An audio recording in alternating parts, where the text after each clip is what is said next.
Sabi sa ating binasa, ang sabi ng lalaki, at sasabihin ko sa aking sarili, ayan, marami na akong ari-arian, hindi na ako kukulangin habang buhay, o diba? Kaya mamamahinga na lang ako, kakain, iinom, at magsasaya. Pansinin po ninyo ha, yung sarili lang niya ang kanyang nakita. Hindi na siya magkukulang, hindi na siya maghihirap habang buhay. Kaya ano ang kanyang gagawin?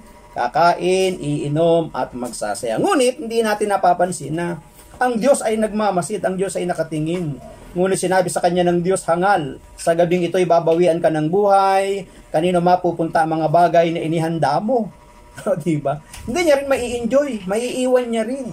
Bakit? Sapagkat nung gabing iyon, sinabi na sa kanya ng Diyos na babawian siya ng buhay. Kanino mapupunta yung kanyang yaman, yung kanyang malaking ani, yung kanyang ipinatayong malaking kamalig na punong-puno ng pagkain ng kanyang kayamanan.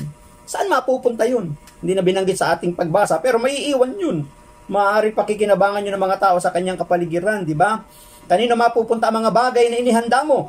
Ganyan ang sasapitin na nagtitipon ng kayamanan para sa sarili, ngunit dukha naman sa paningin ng Diyos. Tingnan po ninyo, sa ating pong pagbasa, ang ibig po ng Diyos ay nag-iipon tayo, hindi lang sa mundong ito, dapat nag-iipon din tayo sa harapan ng Diyos para hindi tayo maging dukha sa kanyang harapan. Ang buhay ng tao ay wala sa laki ng kayamanan. Ang talinghaga ngayon ay isang mahalagang paalala ng ating buhay at mga ari-arian ay hiram lamang habang tayo ay namumuhay sa daigdig. So yun yung dapat nating ilagay sa ating isipan. Ang buhay at ang kayamanan sa mundong ito ay hindi permanente nating hahawakan sapagkat tayo ay hindi permanente sa mundong ito.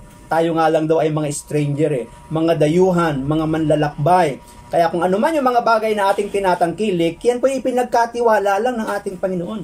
At ang mabuting katiwala, hindi sinasarili yung bagay na ipinagkatiwala sa Kanya. Dapat yan ay Kanyang na-share o naibabahagi. Bukod dito, ang kamatayan ay tulad sa isang panauhing walang paabisong biglang darating. Yun yung gustong sabihin ng talinghaga. May mga bagay na tayong masyadong iniintindi sa mundong ito, nagpapakaligaya, nagpapakasaya, ngunit hindi natin alam, biglang darating ang kamatayan. Diba? Para daw bisitang walang paabiso.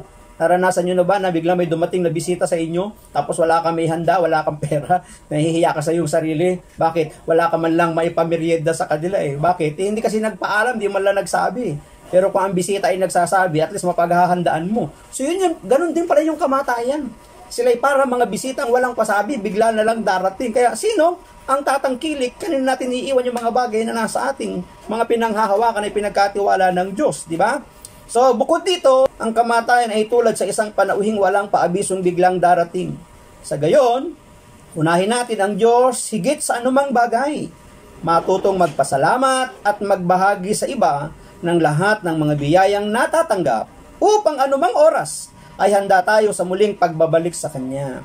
Wala namang question doon sa maraming biyayang tinanggap natin. Ang question lang doon yung ayaw nating magbahagi, yung pagdadamot natin sa ating kapwa, yung hindi natin pagbibigay ng tulong sa mga taong nangangailangan. At hindi daw natin alam yung oras at takdang pagbabalik nino natin sa Kanya. Thank you, God, for everything.